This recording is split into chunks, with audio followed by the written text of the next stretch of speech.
يا أيها الذين آمنوا أنفقوا مما رزقناكم من قبل أن يأتي يوم لا بيع فيه ولا خلة ولا شفاء والکافرون هم الظالمون۔ اے ایمان والو، ان چیزوں میں سے خرچ کرو جو ہم نے تم کو عطا کی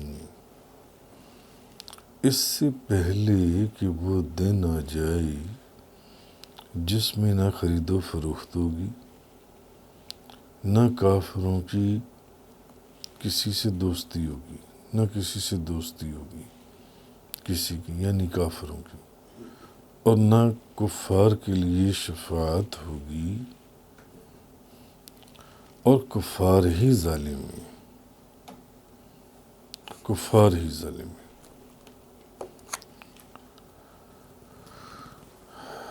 اب جو اس سے پچھلی آیات تھیں، جو پچھلی آیات ہم تفسیر پڑھ رہے، ان میں مسلمانوں کو بدن کے ساتھ جسمانی طور پر جہاد کرنے کی ترغیب دلائی گئی تھی، بدنی طور پر، جسمانی طور پر، اور چونکہ جہاد اور قتال کے لیے مال کو خرچ کرنا بہت ضروری ہے، اس لیے ان آیات میں مال کے خرچ کرنے کو بیان فرمایا گیا ہے۔ پھر سے اب جو مال کو خرچ کرنے کا دوبارہ سے یاد دلایا گیا ہے، اب اس کو ذرا ایک اور انداز سے یاد دلایا گیا ہے کہ مال کے خرچ کرنے کو، اس حکم کو، مال کو خرچ کرو جہاد کے لیے، قتال کے لیے، مگر اس حکم کو قیامت کے دن کی یاد دلا کر مزید اس میں تاکید کر دی گئی، قیامت کے دن کی یاد دلا کر۔ پہلے بھی پیچھے ہم قرآن کی تفسیر میں پڑھائی کہ جسمانی طور پر بھی جہاد کی ترغیب دی گئی اور مالی طور پر بھی جہاد کی ترغیب دی گئی۔ اب قیامت کے ساتھ اس کو دوبارہ بیان کیا گیا، قیامت کے ذکر کے ساتھ، یہ یاد کروا کر کہ قیامت کا دن بھی ہے۔ اچھا، اب دنیا میں تو انسان اپنے آپ کو مصیبت اور تکلیف سے بچانے کے لیے بعض چیزیں خرید لیتا ہے، ایسا ہوتا ہے نا، اپنے آپ کو کسی مصیبت یا تکلیف سے بچانے کے لیے انسان کوئی چیز خرید لیتا ہے، اور کبھی ایسا بھی ہوتا ہے کہ کوئی دوست اس کی مدد کرتا ہے اور وہ اس کو، اپنے دوسرے دوست کو تکلیف سے نکال دیتا ہے، اور بعض اوقات کبھی وہ دوست کسی کی مدد نہیں کرتا، وہ خود کوئی چیز خرید لیتا ہے۔ کبھی کسی کی سفارش سے مصیبت ٹل جاتی ہے، بندہ کسی مصیبت میں پھنس گیا تو کسی نے سفارش کر دی تو مصیبت ٹل گئی، لیکن قیامت کے دن کے ساتھ جہاد کی دوبارہ سے ترغیب دینا، بتانا مقصود یہ ہے کہ قیامت کے دن کوئی خرید و فروخت نہیں ہو سکے گی، نہ کسی کی دوستی کام آئے گی اور نہ کسی کی سفارش کام آئے گی۔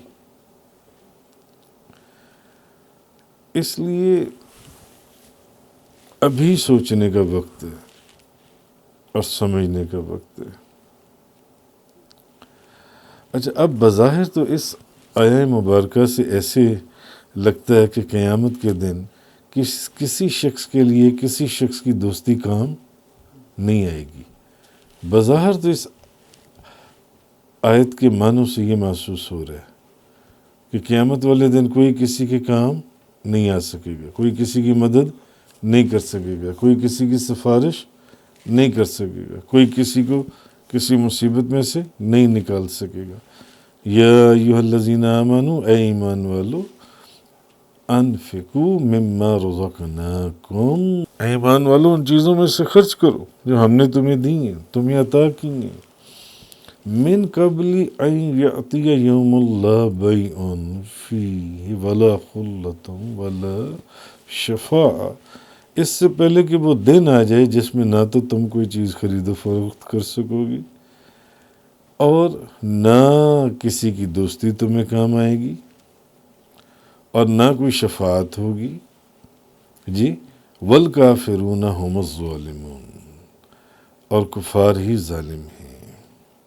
بظاہر تو ایسے لگ رہا ہے نا اس آیت کے معنوں سے کہ قیامت کے دن کسی کی دوستی کوئی کام نہیں آئے گی، کوئی کسی کی مدد نہیں کر سکے گا، لیکن بظاہر ایسی لگتے ہے جی، نہ کسی کی سفارش۔ لیکن قرآن مجید کی بعض دوسری ایسی آیات ہیں جن سے یہ ثابت ہو جاتا ہے کہ یہ حالت اہل ایمان کے لیے نہیں ہے، بلکہ کن کے لیے؟ کافروں کے لیے۔ یہ محرومی صرف کافروں کے لیے، کیونکہ مسلمانوں کو مسلمانوں کی دوستی بھی کام آئے گی اور سفارش بھی کام آئے گی مسلمانوں کو۔ مثلا قرآن کریم کے اندر سورۃ الزخرف کے اندر الاخلاء یومئذ بعضهم لبعض عدو الا المتقین، یا عباد اللہ خوف علیکم اليوم ولا انتم تحزنون الذین آمنوا بآیاتنا وکانوا مسلمین۔ متقین کو چھوڑ کر، متقین کے سوا، متقین کو چھوڑ کر متقین کے سوا گہرے دوست بھی اس دن ایک دوسرے کے دشمن، گہرے دوست بھی دشمن ہوں گے، مگر متقین کو چھوڑ کر، نیک لوگوں کو چھوڑ کر۔ اے میرے بندو، آج تم پر کوئی خوف نہیں اور نہ تم غمگین ہوگے، اور جو ہماری آیتوں پر ایمان لائے اور ہمارے احکام کے تابع رہے۔ معلوم ہوا کہ اس آیت سے بظاہر تو یہ محسوس ہوتا ہے کہ قیامت والے دن کوئی کسی کی مدد کو نہیں آ سکے گا، کوئی کسی کی شفاعت نہیں کر سکے گا،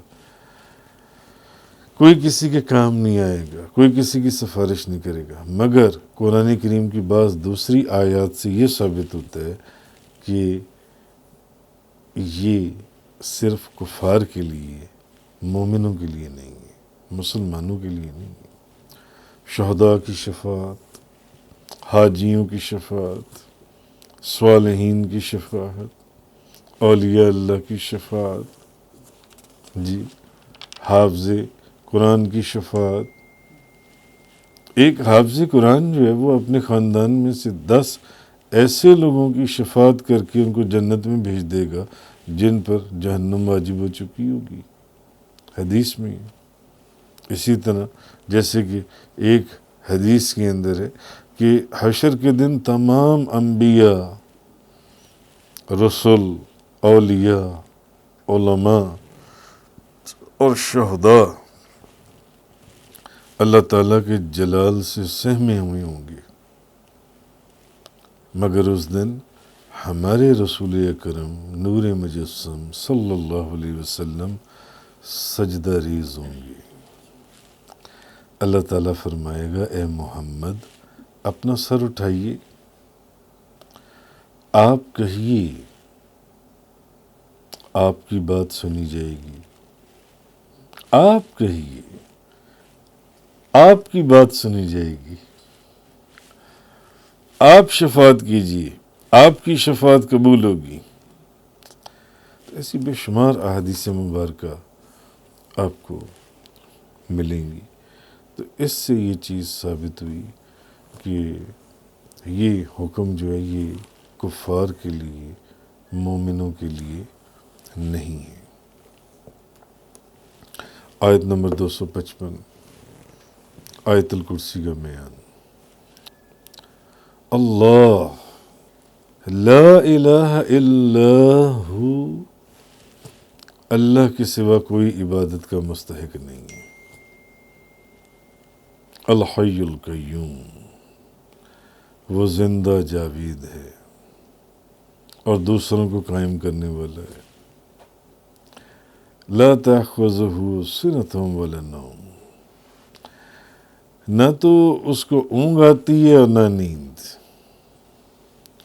لہو ما فی السماوات وما فی الارض، جو کچھ آسمانوں میں اور جو کچھ زمینوں میں سب اس کی ملکیت میں۔ من ذا الذی یشفع عندہ، کون ہے جو اس کی اجازت کے بغیر اس کی بارگاہ میں شفاعت کرے؟ کون ہے جو شفاعت کرے اس کے نزدیک؟ الا باذنہ، مگر اس کی اجازت سے، اس کی اجازت سے۔ یعلم ما بین ایدیہم وما خلفہم، وہ جانتا ہے جو ان لوگوں کے سامنے اور جو ان کے پیچھے۔ ولا یحیطون بشیء من علمہ الا بما شاء، اور اس کے علم میں سے وہ لوگ کسی چیز کو حاصل نہیں کر سکتے مگر جتنا وہ چاہے۔ کسی کو علم دے دے۔ واسع کرسیہ السماوات والارض، اس کی کرسی حکومت آسمانوں اور زمینوں پر محیط ہے۔ ولا یعودہ حفظہما، اور ان کی حفاظت جو ہے آسمانوں اور زمینوں کی، اس سے وہ تھک نہیں جاتا، وہ تھکتا نہیں ہے۔ وَهُوَ الْعَلِيُّ الْعَظِيمُ، اور وہی بہت بلند، بڑی عظمت والا ہے، بڑی عظمت والا۔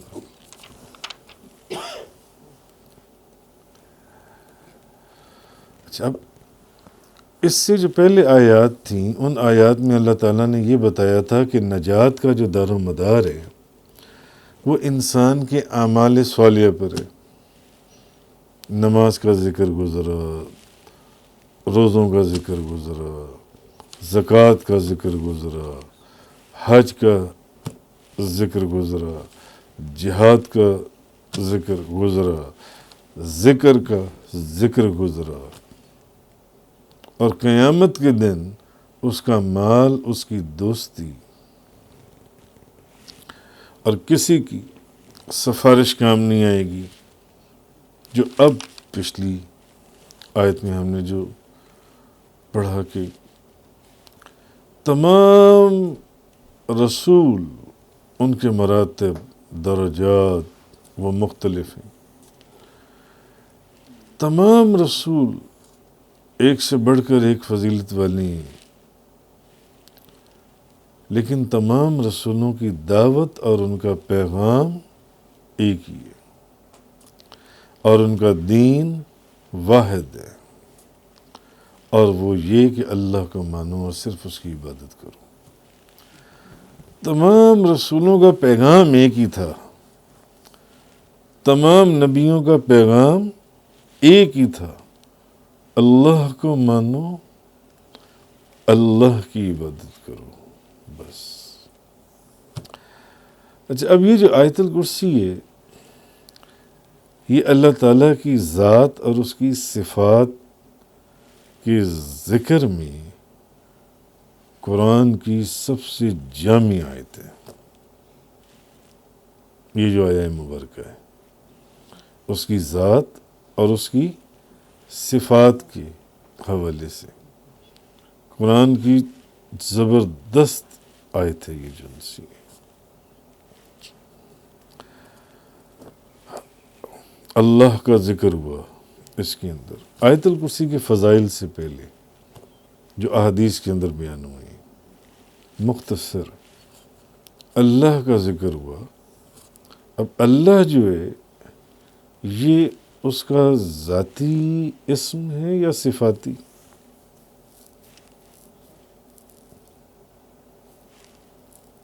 صفاتی، یہ اس کا ذاتی اسم ہے۔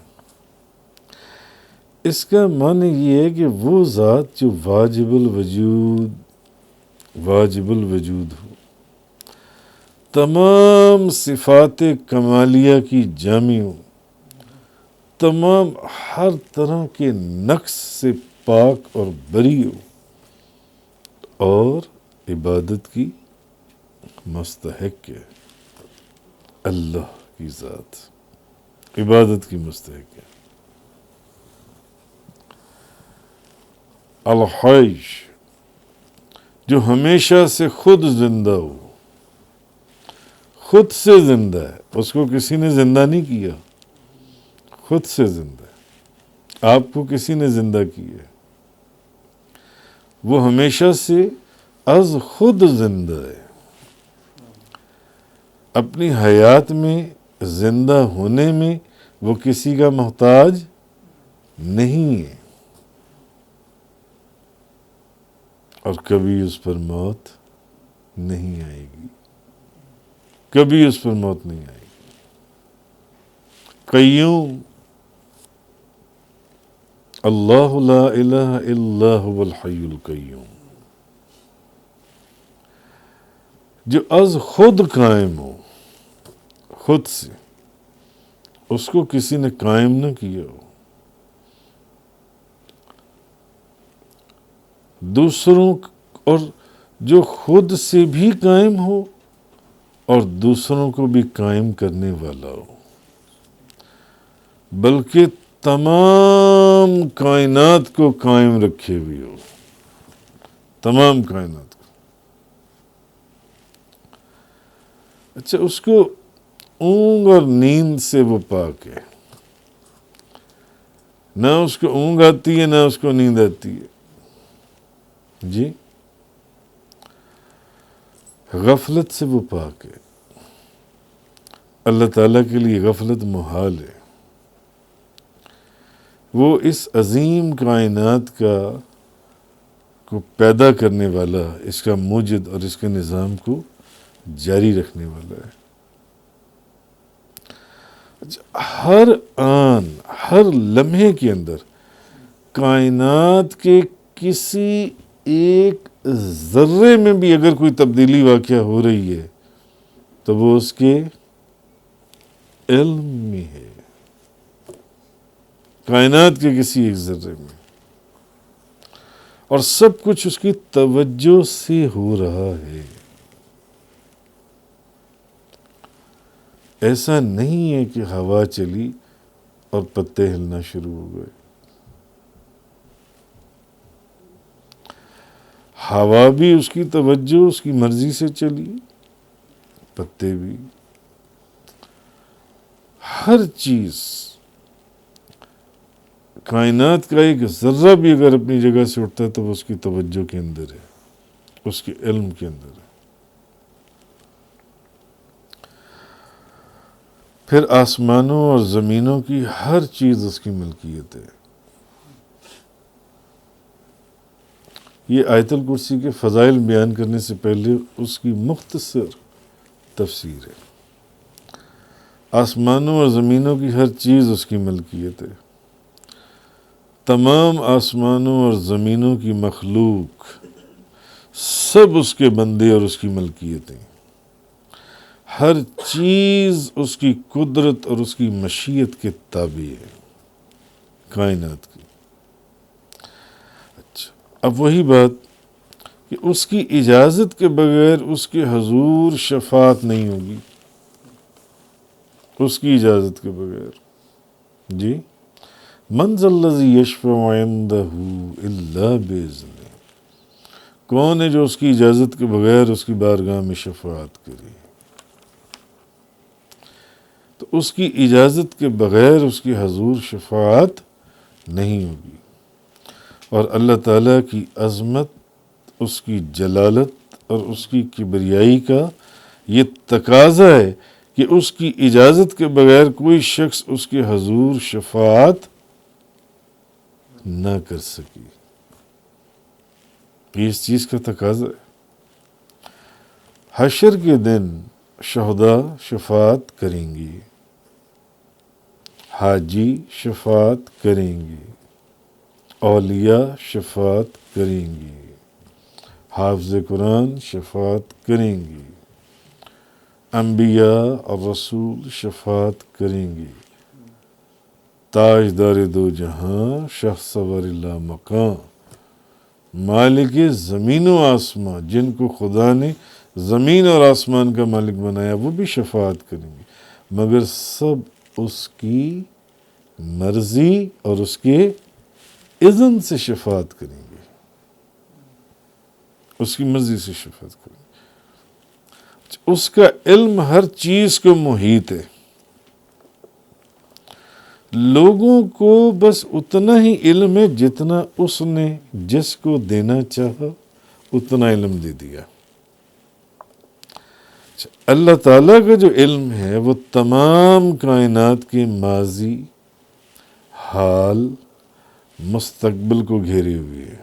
اللہ کا علم جو ہے ماضی، حال اور مستقبل کو، اور دنیا یا آخرت کی تمام امور جو ہیں، جو کچھ ہوا، جو ہو رہا ہے، وہ کسی زمین میں، کسی آسمان میں، کسی سمت میں، کسی دریا میں، کسی سمندر میں، کسی حیثیت میں، کسی کیفیت میں، اس کو اس کا علم ہے، وہ اس کے علم میں، وہ اس کو نہایت تفصیلاً وہ جانتا ہے۔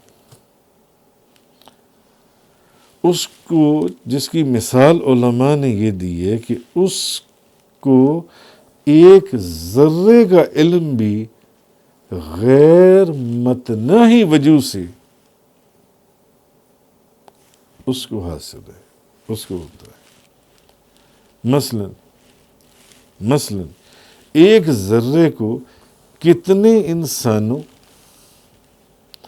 کتنے جانوروں، کتنے جنات اور کتنے فرشتوں نے دیکھا؟ ہم تو ایک ذرے کو بھی نہیں دیکھ سکتے۔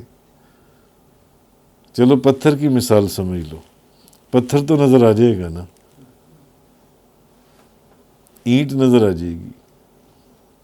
اس اینٹ یا ایک پتھر کو گزرتے وقت اب تک، یہ سامنے گھر کے اوپر ایک اینٹ لگی ہوئی ہے، کتنے انسانوں نے اس اینٹ کو دیکھا؟ اس کے علم میں۔ کتنے جانوروں نے اس اینٹ کو دیکھا؟ اس کے علم میں۔ کتنے جنوں نے اس اینٹ کو دیکھا؟ کتنے فرشتوں نے اس اینٹ کو دیکھا؟ اس کے علم میں، اس کے علم میں۔ تو اینٹ کی مثال آپ کو سمجھانے کے لیے دی، ورنہ اینٹ آپ کو نظر آ رہی ہے۔ ایک ذرہ، ایک اینٹ کے اندر کروڑوں اربوں ذرے ہوں گے۔ جہاں آپ پاؤں رکھتے ہو نیچے لاکھوں کروڑوں آپ کے پاؤں کے نیچے ذرے آ جاتی ہیں۔ ایسا ہے یا نہیں ہے؟ ہر ذرے کو وہ جانتا ہے، ہر ذرے کو، ہر ذرے کی کیفیت کو علیحدہ سے وہ جانتا ہے کہ اس ذرے کو کتنے انسانوں نے، کتنے جانوروں نے، کتنے جنوں نے اور کتنے فرشتوں نے دیکھا ہے۔ یہ بھی اس کے علم میں ہے۔ اس ذرے کے اوپر کتنے ہوا کے جھونکے آئی ہیں، اس ذرے کے اوپر بارش کے کتنے قطرے گری ہیں، وہ ان کی تعداد سے بھی واقف ہے اللہ تعالیٰ جن سے۔ اس ذرے کے اندر وہ جو بھی کائنات کا ذرہ یا چیز ہے، کتنے فائدے ہیں اور کتنے نقصانات ہیں، اور کتنی اس میں حکمتیں ہیں، اور اس ذرے کی کتنی عمر ہے، اور وہ ذرہ کہاں کہاں رہا، لا متناہی وجوہ، کہ آپ اتنی وجوہ انسان بیان ہی نہیں کر سکتا۔ اس کی ہر سمت اور ہر ڈائریکشن سے وہ اس کی حقیقت اور اس کی عدد کو جانتا ہے، اس ذرے کو۔ تمام کائنات کا علم تو ایک طرف رہا، ایک ذرے کے متعلق اللہ کا علم کتنا وسیع ہے، انسان اور سائنس اس کا تصور ہی نہیں کر سکتے۔ اس کو انالیسس کرنا، اس پر ریسرچ کرنا تو بڑی دور کی بات ہے، اس کا تصور ہی نہیں کر سکتے۔ مخلوق کو صرف اتنا ہی علم دیا گیا جتنا وہ دینا چاہتا تھا، بس۔ پھر آیت الکرسی کے اندر کرسی کا ذکر آیا، اس کی کرسی تمام آسمانوں اور زمینوں کو محیط ہے۔ جی اچھا، کرسی سے مراد بعض مفسرین نے علم بھی لیا ہے، اس سے مراد اللہ کا علم ہے، علم۔ اور ایک قول یہ کہ کرسی سے مراد عظمت ہے، اور ایک قول یہ کہ کرسی سے مراد ملک ہے، ایک قول یہ کہ کرسی سے مراد حکومت ہے۔ امام ابن جریر حضرت ابو ذر رضی اللہ تعالیٰ عنہ سے روایت کرتی ہیں کہ انہوں نے نبی کریم صلی اللہ علیہ وسلم سے پوچھا کہ یا رسول اللہ کرسی کے متعلق ارشاد فرمائیے، کرسی کے متعلق۔ تو آپ نے فرمایا اے ابو ذر، 7 آسمان اور 7 زمینیں کرسی کے مقابلے میں اس طرح ہیں جیسے کسی جنگل کے اندر انگوٹھی کا ایک چھلا گرا ہو۔ 7 زمین، 7 آسمان، جی وہ کرسی کے سامنے ایسی جیسے ایک جنگل کے اندر انگوٹھی کا ایک چھلا گرا ہوا ہو۔ اور عرش کی فضیلت کرسی پر ایسی ہے جیسے جنگل کی فضیلت اس انگوٹھی کے چھلے پر ہے، عرش کی فضیلت جنسی۔ پھر آسمانوں اور زمینوں کی حفاظت اللہ کو نہیں تھکاتی، آسمانوں اور زمینوں کی حفاظت اللہ پر بھاری اور دشوار نہیں ہے، بلکہ اللہ کے نزدیک بہت آسان ہے، کیونکہ وہ ہر چیز کو قائم رکھنے والا ہے اور ہر چیز کا محافظ ہے اور ہر چیز کا نگہبان ہے۔ وہ جو چاہتا ہے کرتا ہے، اس کا ارادہ اٹل ہے، اور جس کا وہ ارادہ کر لے اس کو ضرور کر گزرتا ہے، اور وہ ہر چیز پر غالب ہے اور ہر شے سے بلند ہے اور برتر ہے، اور وہی سب سے عظیم ہے، کبریائی اور بڑائی اسی کی شان ہے۔ تفسیر قرآن کا یہ لیکچر انگلش میں سننے کے لیے براہ کرم ڈسکرپشن میں موجود لنک پر کلک کریں۔